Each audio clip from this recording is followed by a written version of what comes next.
Ti koja imaš ruke nevinije od mojih i koja si mudra kao bezdušnost.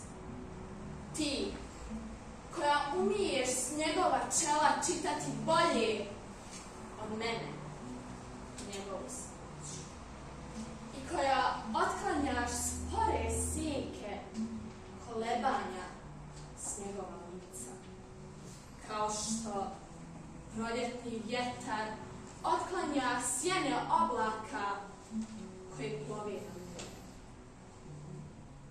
Ako tvoj zagrljaj hrabri srce i tvoja bedra zaustavljaju bol, ako je tvoje ime počinak njegovim mislima i tvoje grlo hladovina njegovu ležaju i noć tvojega glasa počne još negodljivo tolugava, onda ostani pokraj njega i budi mi pobožnija od sviju koje su ga ljubile prije tebe.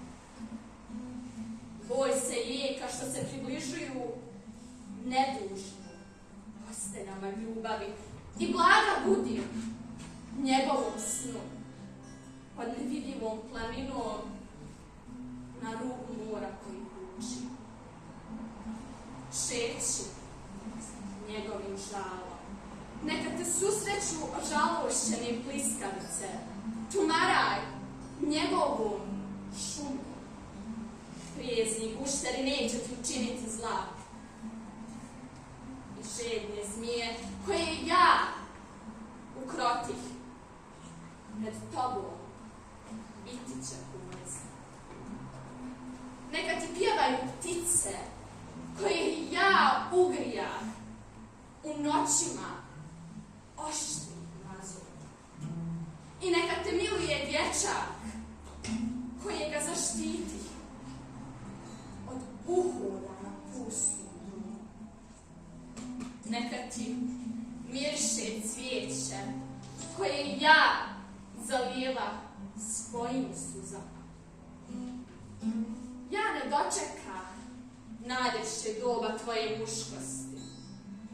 Njegovu plodnost ne primih u svoja njedra, koja su pustošili pogledi, gonička stoki na sajmovima i pohlednih razvojnika. Ja neću nikada voditi za ruku tvoju djecu. I priče koji za njih davno pripremih, možda ću sada plačući ispričati nekim malim, ubogim medvedima ostavljeni u crnoj šumi. Ti koja imaš nevinije ruke od mojih, budi blaga njegovu snu koji je ostao bezazlen. Ali mi dopusti da vidim njegovo lice, dok na njega budu silazile nepoznate godine. I reci mi kad nešto o njemu, da ne moram pitati strance koji su u čudu i susjede koji se žalijevaju moje strpljenje. Ti koja imaš ruke nevinije od mojih, ostani kraj njegovog uzglavlja i budi blaga